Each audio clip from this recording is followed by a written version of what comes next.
मैं हूँ ब्रेविस और मैं हूँ हर पहचान से परे निकल पड़ा हूँ वैसे ही खतरनाक जगह को अपना बनाने। अब आपको सिखाऊंगा कि अगर आप कोई आइलैंड में फंस जाओ या फिर डेजर्ट में हो या फिर ट्रॉपिक्स में, आपको कैसे सरवाइव करना है। और वो मुझे हेलीकॉप्टर के पास फिर से जाना है, तो आइए शुरू करते हैं। आज मैं आया हूँ रेगिस्तान, सहारा रेगिस्तान के ऊपर, और यहाँ पे मेरा हेलीकॉप्टर मुझे उतारने की कोशिश में लगा है। और मैं यहाँ पे उतर के आपको दिखाऊंगा कि आपके पास बहुत कम हथियार होने के बावजूद आप कैसे सरवाइव कर सकते हो। मेरा ये हेलीकॉप्टर मुझे यहाँ पे उतारेगा और मैं आपको दिखाऊंगा कि आप कैसे इन हालातों में जिंदा कैसे रह पाओगे। मैं अब सहारा रेगिस्तान के एकदम ऊपर, मेरा हेलीकॉप्टर यहाँ पे है और मैं इस सहारा रेगिस्तान के नीचे मैं उतारने वाला हूँ। और मेरा हेलीकॉप्टर मुझे यहीं पर ही उतारेगा, और पैराशूट ना होने के कारण मुझे इस पानी में ही उतारना पड़ेगा। तो आइए, मुझे ये डर है कि पिछले साल 2 जाबाज यहीं पर ही अपना जान गंवा बैठे पत्थरों से टकरा के, क्योंकि यहाँ समुद्र में बहुत ही नुकीले चट्टानें हैं, तो मुझे आराम से उतरना पड़ेगा। रेडी? इसलिए मैं यहाँ पे जंप करने वाला ही हूँ, तो आप रिस्क मत लीजिए, सीधा जंप कर दीजिए।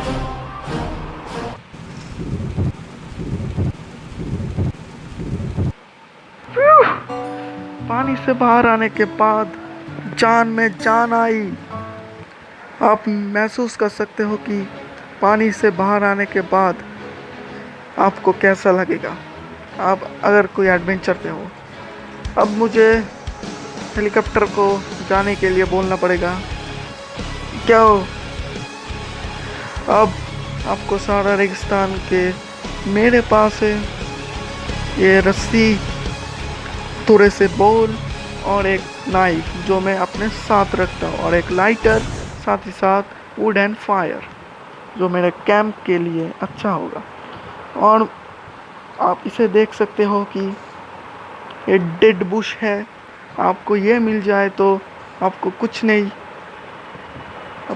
नहीं करना पड़ेगा, क्योंकि ये आपको लकड़ियाँ देगी, और साथ ही साथ ये हमारा खाना है जो है रैबिट, और हम इसे कच्चा ही खा लेंगे। ओके, अब चलिए कहीं और जाते हैं और ज़्यादा लकड़ियाँ कलेक्ट करते हैं। अब चलिए, आपको यहाँ पे सतर्क रहना पड़ेगा, क्योंकि ये जो कैक्टस है ये बहुत ही नुकीले होते हैं, अगर आपको चुभ जाए तो बहुत ही सामना करना पड़ेगा। रेगिस्तान में आपको बहुत ही सतर्क रहना पड़ेगा, क्योंकि यहाँ पे जो कैक्टस है वो बहुत ही नुकीले होते हैं। आप देख ही सकते हैं कि कैसे ये चोट पहुँचाता है, और आप बीमार पड़ सकते हो अगर आपको खाना ना मिले। और यहाँ पे भयंकर गुफाओं है, यहाँ पे जाने की कोशिश भी मत करना, क्योंकि अगर रेत आपको ये ऊपर पड़ गई तो आप जिंदा नहीं बचेंगे। लकड़ियाँ कलेक्ट करते ही रहिए, और आसपास नजर रखिए आपको खाना ना मिल जाए। Oh my God, oh my, आपको यह भी ध्यान रखना पड़ेगा, क्योंकि यहाँ पे दलदल भी है, और ये है खाना। यहाँ पे चिकन्स का कोई ये जंगली मुर्गे है, क्योंकि फ्रांस के लोग यहाँ पे आए थे और 19 सदी से यहाँ पे वो मवेशियों का खेती बाड़ी करते थे। और आपको सबसे पहले एक आइलैंड खोजना पड़ेगा। एक सेकंड, आपको मैं ये दिखाता हूँ। आपको ज़्यादा ऊंचे से गिरना नहीं चाहिए, आपको जल्दी से आपको खाने का इंतज़ाम करना पड़ेगा, क्योंकि यहाँ पे खाना ही जीवन है। क्योंकि यहाँ का पानी बहुत ही नमकीन है। अगर आप ये ये खाना नहीं लोगे तो आप भूखे मर जाओगे, क्योंकि 4 दिन के बाद हेलीकॉप्टर आएगा। मैं जल्दी से आइलैंड के ऊपर आ जाऊँ। मैं अब आइलैंड पे आ चुका हूँ और ये इस आइलैंड पे कुछ नहीं था, इसलिए मैंने फैसला लिया कि दूसरे आइलैंड पे तैर के जाऊँगा। और ये थोड़ा रिस्की है क्योंकि यहाँ पे बहुत सारे शार्क्स है और पिछले साल ही 3 लोग मारे गए शार्क के हमले से। और आपको देख देख कर चलना होगा क्योंकि बहुत ही रिस्की काम है ये। आपको पहले खाने का इंतज़ाम करना पड़ेगा क्योंकि रात होने ही वाला है और आपके पास सिर्फ 10 घंटे ही होंगे। आपको जल्दी से मीट और खाना सब कुछ इकट्ठा करते ही रहना है। और यहाँ पे जीवन देता है वो पेड़ ही आपका जीवन है। आपको जल्दी करके इन खाने का इंतज़ाम करके ही आपको कैंप लगा लेना चाहिए। यहाँ पे ये आप देख सकते हैं कि गाय है, क्योंकि ये गाय फ्रांस के लोगों ने ही यहाँ पे ब्रीडिंग करवाई थे। और आपको ये पेड़ मिल जाए तो और कुछ नहीं चाहिए। आप जल्दी से इस नाइफ का इस्तेमाल करके पेड़ काट सकते हो। अगर आपके पास ढंग का नाइफ है तो ये चाकू ही आपका जीवन दान ये कर सकता है। आपको जल्दी से आपका कैंप लगाना होगा क्योंकि रात होने ही वाला है। और यहाँ पे जो पानी है वो समुद्र के साथ, ये देखिए, ये मैं उठाऊंगा नहीं क्योंकि ये जो पानी है वो खारा है, क्योंकि ये समुद्र के साथ जुड़ा हुआ है। और रात होने ही वाला है, सूरज ढल रहा है और आपको जल्दी से कैंप लगाना पड़ेगा क्योंकि यहाँ पे जैगुआर्स है, जो पहाड़ी लेपर्ड होते हैं, वो आपको हमला कर देंगे क्योंकि फ्रांस के 3 लोग मारे गए और इस आइलैंड को छोड़ दिया। ये देखिए उनके ही गिरा हुआ पेड़। और मुझे लगता है कि काफ़ी हद तक यहीं पर ही हम आग जला लेते हैं।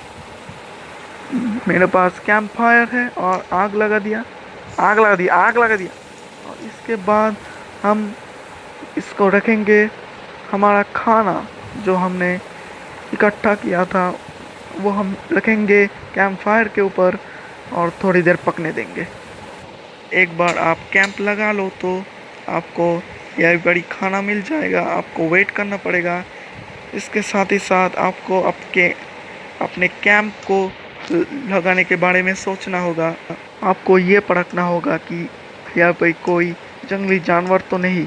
उससे पहले आपको इन प्लैंक्सों को काटना पड़ेगा क्योंकि यही प्लैंक्स आपको बचा सकता है। और इन क्राफ्टिंग टेबल से आप अपने लिए हथियार बना सकते हो, जैसे कि पिकैक्स मैं बना रहा हूँ पिकैक्स एक्स, और मैं बनाऊँगा एक शोवल। मैं पहले स्टिक्स लूँगा और साथ ही साथ मैं शोवल बनाऊँगा क्योंकि शोवल हमको बोर्ड बनाने में मदद करेगा। और आपका अगर खाना हो गया तैयार तो आप खा सकते हैं खाना। आपको पता नहीं होगा कि खाना होने के बाद आपको कितनी खुशी मिलती है।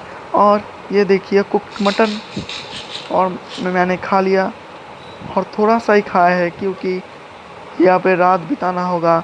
और यहाँ पे पानी की कमी है क्योंकि ये खारा पानी है, इसलिए वुडन फायर। ये देखिए, इसके बाद मैं पानी की खोज में निकलूँगा क्योंकि मेरा जो पानी है वो ख़त्म हो गया है।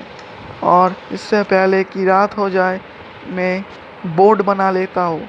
आपको सिर्फ ये करना पड़ेगा और लकड़ियाँ ये करके शॉवल रखने से आपको बोट मिल जाएंगे। और आपका क्राफ्टिंग स्टेशन उठा लीजिए। इसके बाद आप अपना बिस्तर रेडी कीजिए क्योंकि यहाँ पे हमें सोना है। आप सब देख ही सकते हो कि यहाँ पे बारिश शुरू हो चुकी है और मुझे ये मौसम बहुत ही घटिया लगता है क्योंकि मैंने तो ये प्लैंक्स लगाए हैं क्योंकि यहाँ पे कोई मकड़ी या चींटी मुझ पे हमला नहीं करेगी। लेकिन ये जो बारिश है ये बहुत ही तंग करने वाला है और मैं कोशिश करता हूँ कि सो पाता हूँ कि नहीं। Good night. सुबह होते ही आपको ये देख लेना चाहिए कि मौसम कैसा है, उसके बाद ही आपको ये फैसला लेना है कि आप आगे बढ़ेंगे या नहीं, क्योंकि मौसम जैसे जैसे ही ख़राब होता जाएगा आपकी मुश्किलें ही वैसे वैसे ही बहुत ही कठिन होती जाएगी। क्योंकि यहाँ पे जो सर्वाइवल करता है वो स्ट्रगल करता है और आपको जल्द से जल्द बोट लगा लेना चाहिए। ओके, मैं बोट पे सवार हो चुका हूँ। अब मेरा कैमरामैन भी मेरे साथ है और हम जा रहे हैं किसी दूसरे आइलैंड पे, क्योंकि मुझे ये पता चला है कि यही आसपास इस सारा रेगिस्तान के आजू बाजू एक इंसानी बस्ती है। क्योंकि वहाँ पे अगर हम जाएंगे तो हमारे पास सिर्फ 3 दिन है और हमारे पास उतना खाना भी नहीं है। हम अगर वहाँ पे जाएंगे तो हमें पीने के लिए पानी मिल जाएगा और यहीं पर ही आपको ट्रॉपिक्स मिल जाएगा। एक सेकेंड, इस बोट को मैं ले लेता हूँ। अरे तोड़ बे, हमने ले लिया है बोट। ये देखो, आ जाओ कैमरामैन मेरे साथ। और हमें यहाँ पे कछुआ दिखेंगे। मैं मारने ही वाला हूँ इसको क्योंकि इनसे हमें मीट मिलती है। और ये रहा, एक सेकेंड में जाता हूँ। ओ माय गॉड, एक सेकेंड, ये मुझे उम्मीद नहीं थी। नहीं, आओ आओ, यहाँ पे आओ। वो वहाँ पे पहुँचने के बाद ही ये पता चल जाएगा। एक सेकेंड, उठ जाता हूँ मैं। ओ माय गॉड, सहारा। मेरी किस्मत ने मुझे धोखा दिया क्योंकि यहाँ पर बहुत ही सारा रेत और रेगिस्तान है। यह सहारा रेगिस्तान दुनिया का सबसे बड़ा रेगिस्तान है और यहाँ पे जोखिम हर हाल में आपका पीछा नहीं छोड़ेगी। आपको सिर्फ सर्वाइवल करते ही रहना है। सो आप देख ही सकते हैं कि मैंने जो सोचा था वो हुआ नहीं, क्योंकि यहाँ पर बहुत ही रेत है और रेगिस्तान, मुझे सफ़र तय करना पड़ेगा। आपको सिर्फ हिम्मत नहीं हारनी है और आपको आगे बढ़ते ही रहना है, क्योंकि यहाँ पर संघर्ष बहुत ही ज़रूरी और आपकी हिम्मत आपको जीवन देगी।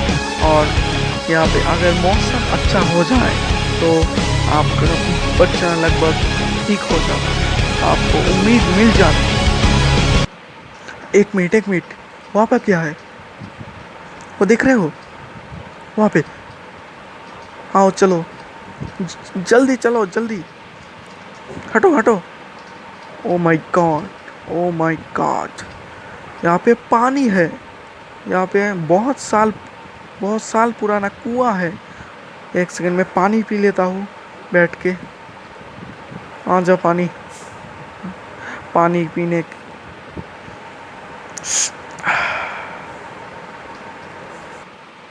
आपको पानी मिलने के बाद इतनी खुशी होती है क्योंकि रेगिस्तान में डिहाइड्रेटेड होने से मौत हो सकती है और पानी आपको जीवन दे सकता है।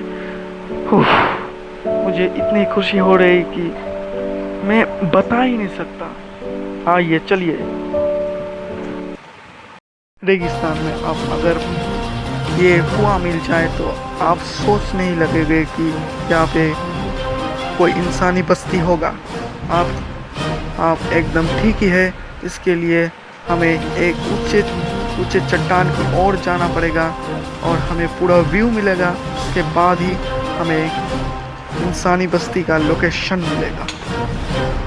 रेगिस्तान में आप सबसे पहले एक पहाड़ी मतलब रेगिस्तान के रेत से बने पहाड़ के ऊपर उठकर देखिए कि यहाँ पे तो कोई इंसानी बस्ती है या नहीं।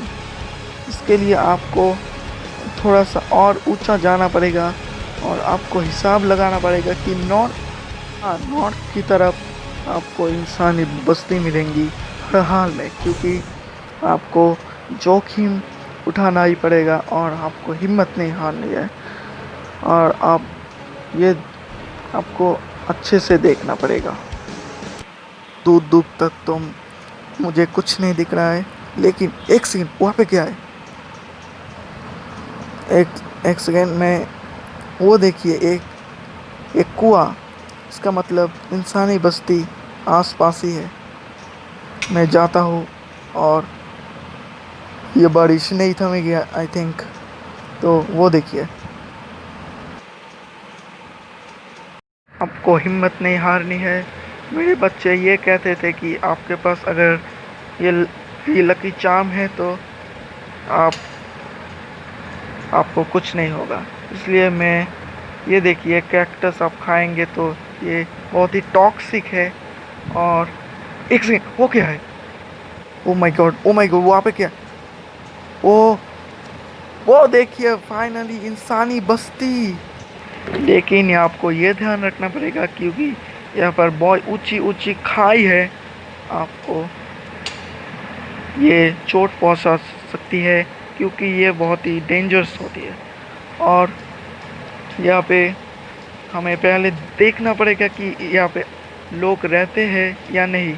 यहाँ पे तो खेती बाड़ी बहुत अच्छे से हो रही है, इसका मतलब आसपास लोग होंगे। हमें यहाँ पे लोगों को ढूंढना पड़ेगा। अगर नहीं मिला तो हमें ये सोचना पड़ेगा ये खाली विलेज है। वो कौन है? आखिरकार सहारा रेगिस्तान की इंसानी बस्ती में मुझे लोग मिल गए और मैं अब अपने हेलीकॉप्टर तक पहुंच पाऊंगा, क्योंकि ये बहुत ही लंबी जर्नी थी। और सहारा रेगिस्तान से ये सीख मिली है कि आपको हिम्मत नहीं हारनी है। आपके पास जो जो चुनौतियाँ आए तो आपको स्वीकार कर लेना चाहिए और बी पॉजिटिव, आपको रास्ता मिल ही जाएगा। Bye bye, thank you.